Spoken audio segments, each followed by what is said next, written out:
Hello everyone and welcome back to my channel. My name is Alina and this is my art journey. As you might have known from previous videos, if you've watched any this month, I'm doing a month of painting in watercolor and more recently gouache. I did take a break from posting on Monday and Tuesday, and that was because I finally got my birthday present, which included my gouache and the paper pad you're seeing right now, which is the new watercolor paper I'm painting on, and that's a dream. But before we get into that, I did get my gouache, I set up my new palette, and although I didn't post, I did film on Monday and Tuesday. I did some gouache exercises for those 2 days, and I also filmed my unboxing, which I hope I will release by this weekend. There were a lot of mishaps happening with that filming, so there's a lot of footage to edit and compile, and 2 different days of doing the same exercises and sharing my thoughts on those. I'll have to also voice over some parts of it, but anyway, I'm hoping to get it done really quickly so that I can tell you all about the gouache.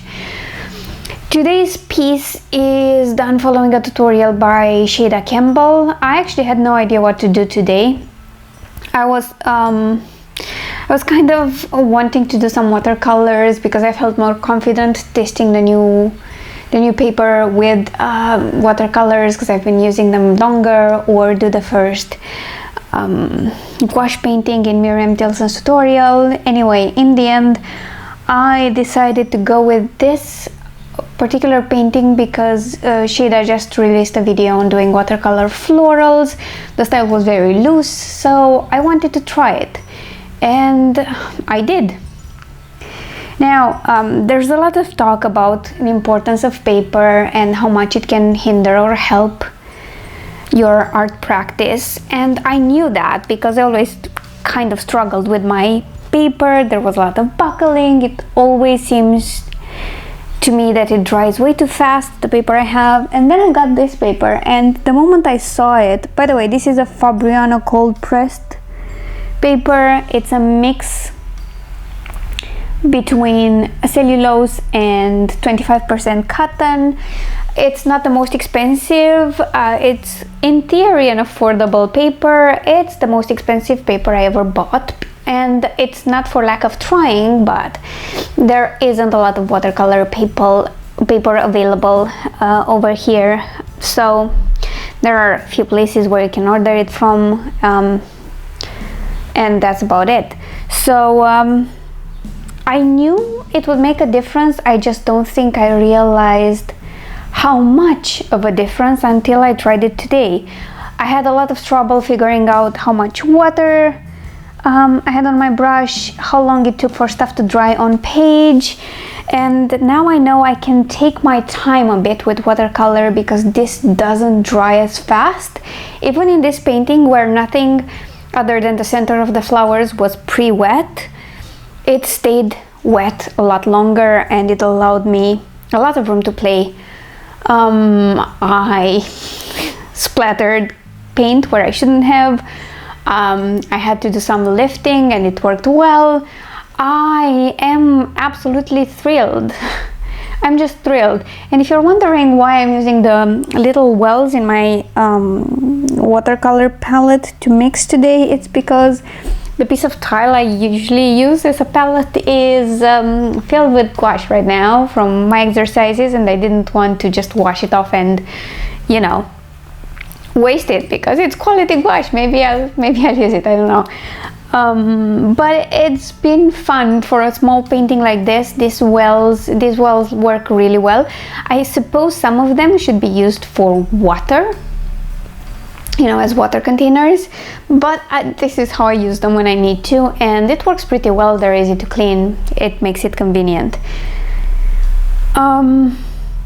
I kind of really enjoy this. Watercolor florals, whenever they're done loosely, always intrigue me. And I've tried a couple of times in the past with mixed results, but today I feel this came together really well for something I was attempting for the first time, and I enjoyed it thoroughly.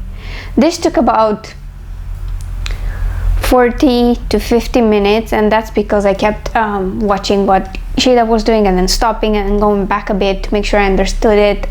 This wasn't a real-time tutorial, by the way.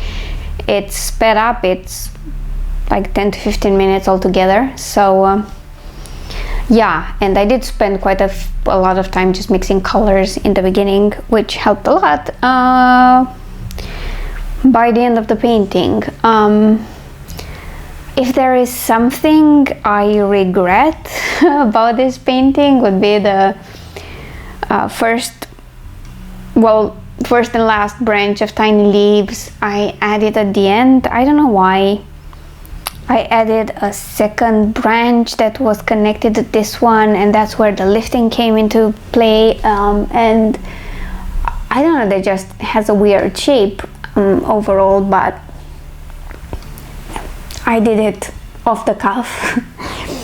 Mostly Shayda advised to, you know, put some light pencil lines where you want to do your leaves. I didn't. I just went with the flow, and that's the one place where I regretted it, but that's all the way at the end. And I don't know, I feel that while I did this piece, I always thought like, it's making my colors look better as well. Like the entire experience is better. The water doesn't just sink right through the paper, and it stays on top of it. It doesn't remain on top, but I don't know, it's a very different experience. And even colors that were supposed to be super staining didn't stain this paper as much as they would have stained my older paper. So I can't wait to use it again. I'm not sure I'm going to use gouache on it right in the beginning. I'm going to use my old watercolor paper because gouache does require less water, and I'm fairly confident it won't buckle as much. Just to give you an idea, my normal paper is 300 GSM. So 300 grams, and this one is 200 grams, and this one buckles less.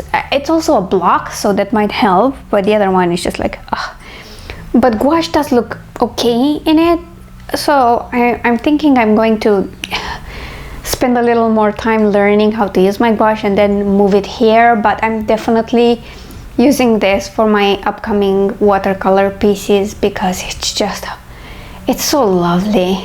It's a pleasure to work with, and I can't wait to do more. It's been so enjoyable. Painting is always relaxing for me, and even if I get temporarily frustrated, that doesn't take anything out of the experience. But I don't know, today it just came together a lot better, and I had a lot of fun. I enjoyed myself immensely. I thought it was fascinating and lovely, and if you want to give this a try, as always, I will leave a link to Shayda's tutorial in the description of the video. Also, do check the other videos I posted. You might actually notice the difference between the paper just from that, between the papers. Just not the one. And yeah, I don't know, I'm not sure what I'm doing tomorrow. I might try the first gouache piece, which is a landscape painting. I've watched it again today, and I might be able not to screw it up too badly. If not, maybe I'll see you again with another watercolor piece while I do more exercises on the side. I'm not sure. I feel like I should just bite the bullet and try it, and not be too precious, because even with this paper, when I got it, I refused to swatch stuff on it because it felt too good of a paper to swatch things on it. but then I forced myself to paint on it and I felt really good. So maybe the same thing will happen with the gouache. I'll just start using it for something more than a few random exercises and love it and never look back. I love the gouaches so far.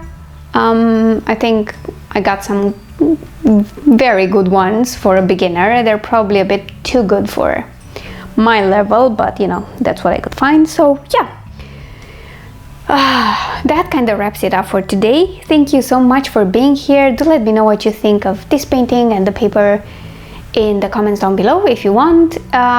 Like this video if you've enjoyed it, and if you want to keep up with this painting journey of mine throughout April, consider subscribing to my channel. That would be lovely. I'm like 4 subscribers away from 100. Yay! Thank you again for watching, and I will see you next time. Bye!